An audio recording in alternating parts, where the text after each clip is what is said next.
Ken Trahan with Lenny Vangilder. It's our First NBC Bank weekend preview, brought to you by First NBC Bank with 35 locations throughout Southeast Louisiana and into the Florida Panhandle. That's First NBC Bank, proud sponsor of SportsNOLA.com. The New Orleans Pelicans back in action tonight, if you're paying attention. They're playing at home, and they've got somebody named Frazier starting, but I just thought I'd throw that out. Yeah, they're back at home. They've been gone for a week and a half. Tonight against Portland, Sunday against Chris Paul and the Clippers. I think the Heat come in on Tuesday. So after an extended stay away from home, where I think they've kind of fallen off the radar if they hadn't already, they're back here for three in a row at the Smoothie King Center. So, at this point, really just playing out the string. There's 4 weeks left in the regular season. It's just a matter of how many ping pong balls are going to be in the hopper. Of course, the March Madness going on, and the NCAA basketball tournament didn't disappoint on day one on a Thursday. Phenomenal endings, upsets, as you might imagine. Of course, no Louisiana interest whatsoever. Southern was eliminated in the first four by Holy Cross. So now we just watch as fans without the benefit of any local ties really at all, unless you look at Javon Felix at Texas. Rico Gathers is gone. So by and large, this is really, again, as we've mentioned, disappointing for Louisiana basketball, but at least this event itself is fantastic. It is, and you talk about New Orleans' interest. Of course, the Sun Belt Conference based in New Orleans, they've got to be happy with Little Rock's double overtime win over Purdue. That was one of the best games, if not the best game of day one. And it's, look, those wins are valuable when you're a league like the Sun Belt that doesn't have, TV contracts that go into nine figures like the Power 5 conferences do.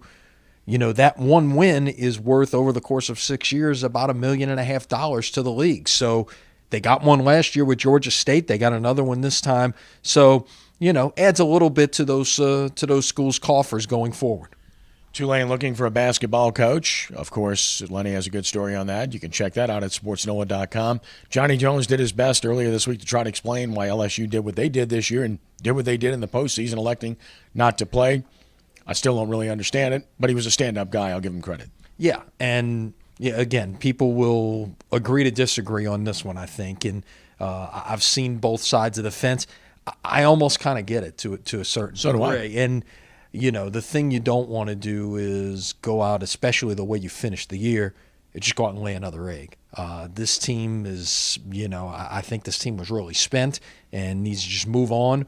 The Ben Simmons era is going to be over, and move on and see what you can get done next year with bring in another recruiting class and add to the guys who are coming back and get ready for 2016. The New Orleans Saints officially announcing James Laurinaitis in the fold. Solid guy.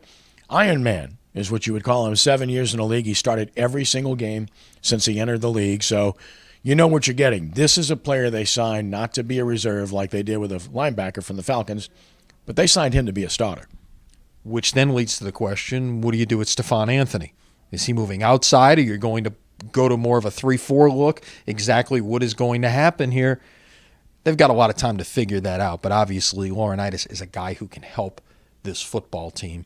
And, they may not be done. Word that Nick Fairley is in town on a visit. He's largely been a disappointment in his NFL career, but obviously is a guy with some upside who can be a defensive tackle who can rush the passer and stuff the middle a little bit. So, there's still the potential, just means you haven't done it yet, right? So let's see if that turns into anything there. And I would think if Fairley signs, it's going to have to be something that's very incentive-laden based on his history. Yeah, he would be a rotation guy.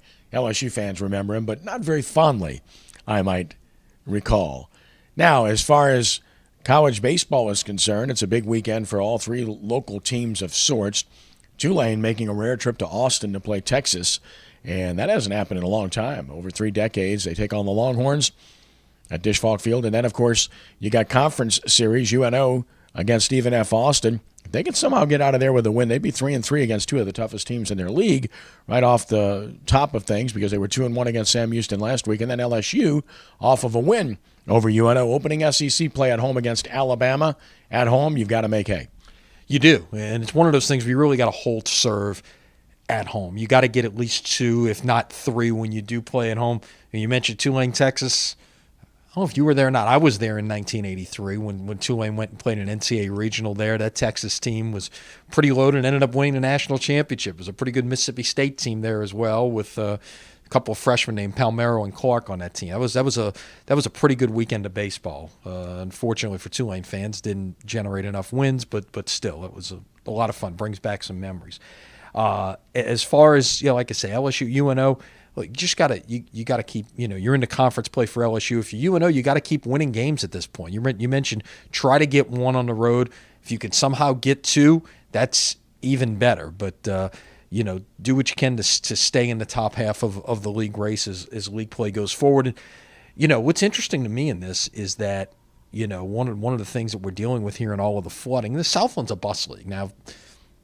Stephen F. Austin, you're going a different direction, but Nichols, for instance, has got to go play at Corpus Christi. Mm-hmm. I presume they've got to go through, unless they're taking a boat down from Grand Isle Way and heading across to Corpus Christi. I'm assuming they're having to bus up to North Louisiana and then make their way back down. Those trips are becoming basically 4 or 5 hours longer than what they would be for these schools. But they're going on. They can still get there, and that I-10 at the Louisiana-Texas line may remain closed through next week. It might affect UNO's going to Lamar next week. It might impact them next week. Yeah, it's part of the deal. It's very unfortunate. High school sports, of course, everything at SportsNOLA.com each and every day, as you can follow our high school baseball and softball reports on a daily basis. And, of course, we'll have much coming next week with regard to our First NBC Bank Prep Showcase with games to come, and we'll tell you all about that following the weekend.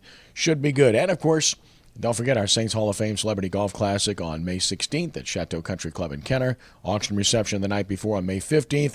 The coaches, the players, and everybody, and a lot of fun for a good cause. Absolutely. It's always a good time of year. What calendar officially becomes spring this weekend. We could start looking ahead to what comes in the spring. That's one of those great events that does happen, and so many more things on the calendar. Yeah, check it out at SportsNOLA.com, and you can find out how you can participate. So we hope you will. And we hope you have a great weekend. That's our First NBC Bank Weekend Preview, brought to you by First NBC Bank with 35 locations throughout New Orleans and beyond. That's First NBC Bank, proud sponsor of SportsNOLA.com. Have a good weekend. We'll see you Monday. You have a good weekend as well. Until Monday, thanks for joining us, and God bless you.